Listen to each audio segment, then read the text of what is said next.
With a portfolio of single-player titles as seemingly diverse as Rockstar Games is, and the addition of an online behemoth that absolutely refuses to stop printing money, you'd think that they have the time and resources available to make considerable improvements to their formula.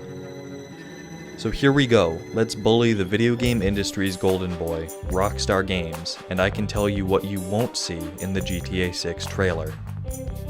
I don't want to throw baseless criticism at the studio, so I'm going to break down my argument into 3 parts, and hopefully you watch them all.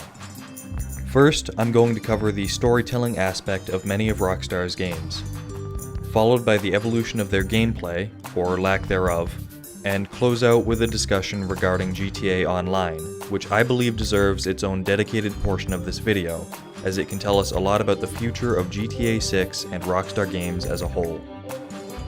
I believe Rockstar Games has gotten exponentially better at writing believable, realistic, flawed characters. They're not your static, generic hero character number 705, and I applaud them for that. They've gone from having a silent main character in GTA 3 to having Franklin, Michael, and Trevor in GTA 5 interacting with one another, making jokes, showing genuine emotion, and actively contributing to the believability of the entire GTA world. This fantastic character writing also expands into the rest of Rockstar Games' titles. Despite the fact that they took on the 3rd game in a franchise that they didn't initially create, I believe Rockstar Games did an exemplary job in writing Max for Max Payne 3. He looks, acts, and sounds as apathetic as he should given the circumstances he starts out in, while still having his dry sense of humor and steadfast approach to situations. Another more recent example of their great character writing can be found in Red Dead Redemption 2 with Arthur Morgan. He faces so many conflicts throughout the game, whether they be externally, within his own group, or even within himself.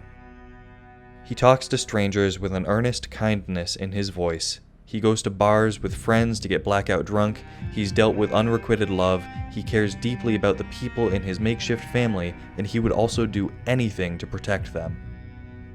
By the end of the game, we feel like we know Arthur Morgan almost as well as the other characters do, and when it genuinely hurts to say goodbye, you know he was written well. There are plenty more examples of well-written characters across all of Rockstar's titles, but I think you get my point. That's why it's all the more upsetting that the overarching stories in each of these games don't get nearly the same level of treatment. Rockstar's stories all seem to follow very similar story beats, to the point where it almost feels lazy. I'm not talking about the narrative dissonance between what players choose to do in the open world versus how the character we play as is supposed to feel and act during the story. I'll save that topic for another video. I simply want to compare the stories of Rockstar's titles and pick out some of the similarities and story threads that each has with one another. While it's not Rockstar's first game, GTA 3 was where many people jumped into the franchise, so let's start there. At the very beginning of the game, the main character, Claude, gets betrayed by Catalina during a bank robbery. Then, at the end of the game, after you deliver the money to her, she betrays you again and you have to chase her down and blow up her helicopter. In GTA 4, there are 2 endings, one of which has Nico betraying Jimmy by killing Dimitri. This causes Jimmy to kill Kate at Roman's wedding, which ultimately leads to Nico killing Jimmy for revenge. The other ending has Nico being betrayed by Dimitri, who sends a hitman to kill him on Roman's wedding day, which accidentally kills Roman in the process. GTA 5 has even more endings. With the entire main cast being betrayed by Devin Weston, playing as Franklin, players are given the choice to either betray and kill Michael or Trevor, or enact a death wish upon themselves, seemingly killing Franklin. Choosing to kill Michael or Trevor has the player actually kill them, removing them as playable characters from the game, while choosing the death wish option leads to an ending where all 3 main characters get revenge on Devin Weston. Moving into other Rockstar franchises, let's discuss Bully. The story of Bully takes place in and around Bulworth Academy, a prep school for kids. With a subject matter like that, you can't exactly expect there to be helicopter chases and massive gunfights that culminate in a revenge-fueled ending, but Rockstar still found a way to make their formula fit into that mold.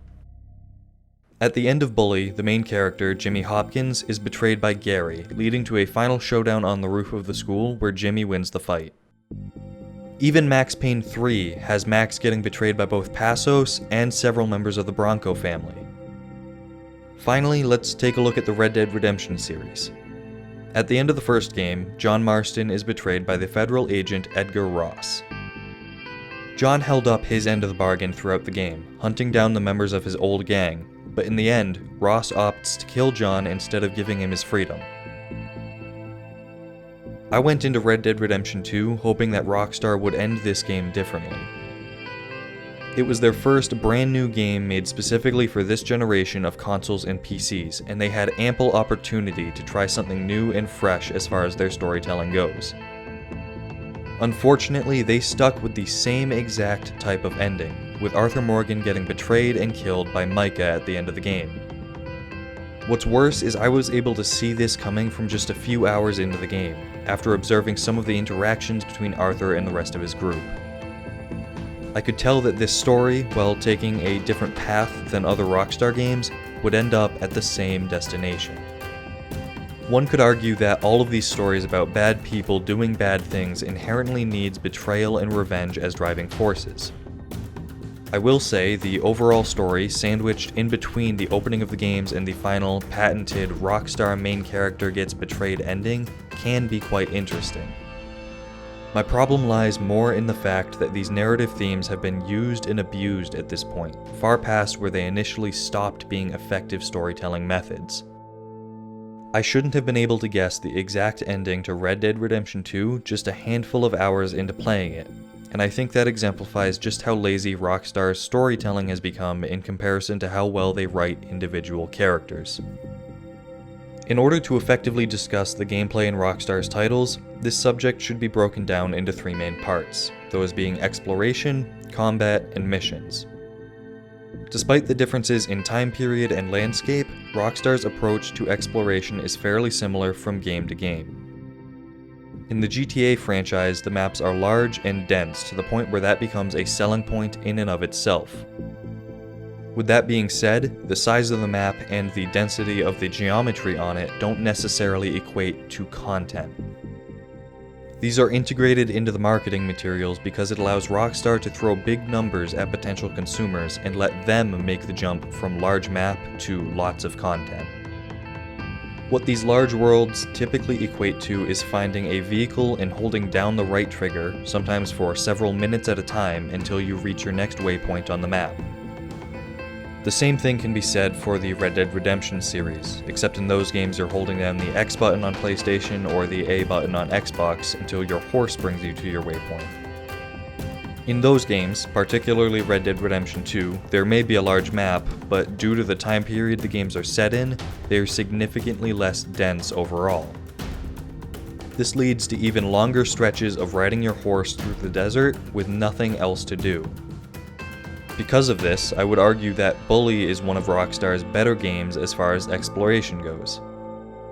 The map is much smaller, but there is much more to directly interact with while traversing it.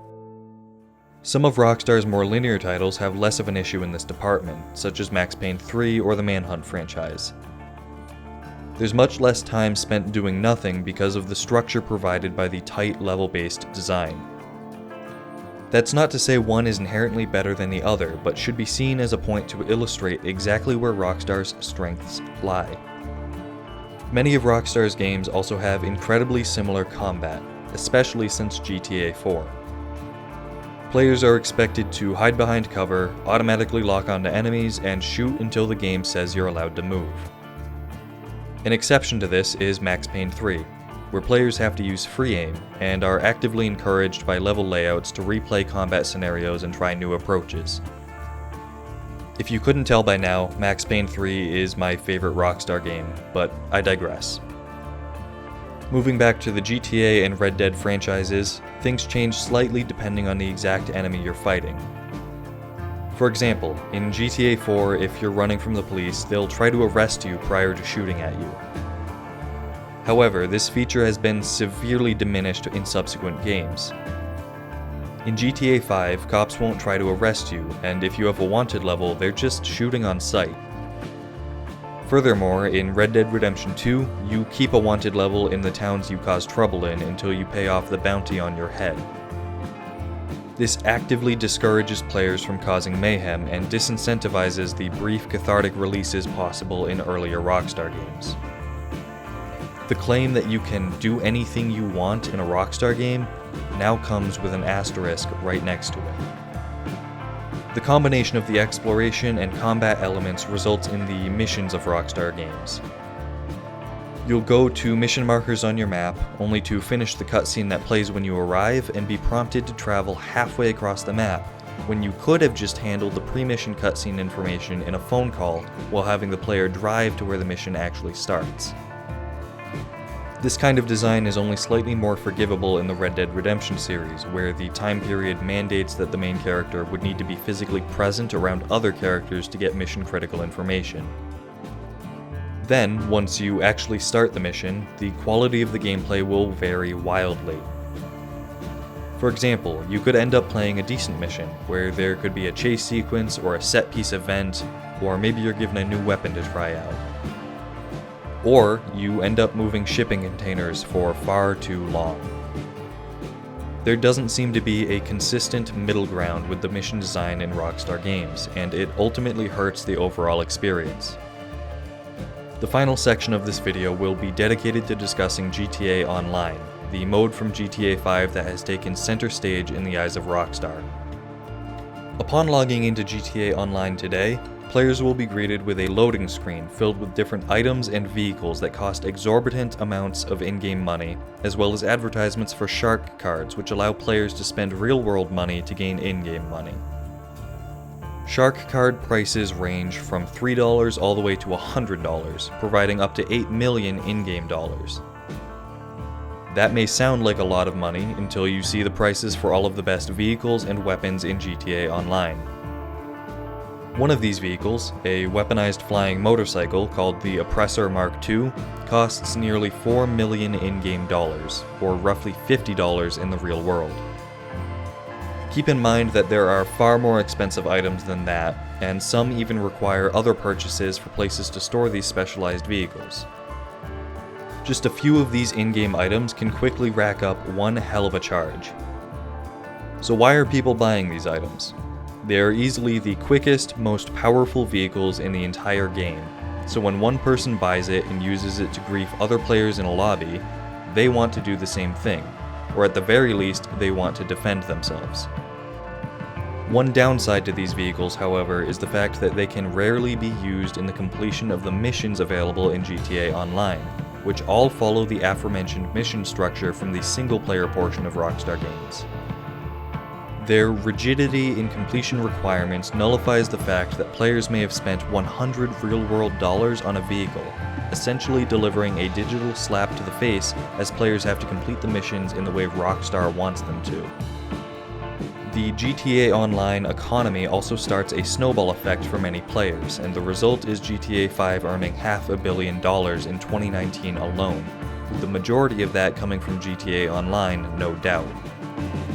This kind of financial incentive is difficult for Rockstar to ignore, and it's probably one of the main reasons we saw them make a significant shift away from creating single-player content for games like they did for GTA 4. Rockstar tried to replicate this runaway success with Red Dead Online as well, to little fanfare and middling results, but that doesn't mean they won't try again, especially with GTA 6 being the direct sequel to the game that created this revenue stream. Seeing how successful GTA Online has been for Rockstar thus far also paves the way for them to increase their in-game prices for items in GTA 6 Online, while dialing down how much players earn for just simply playing the game.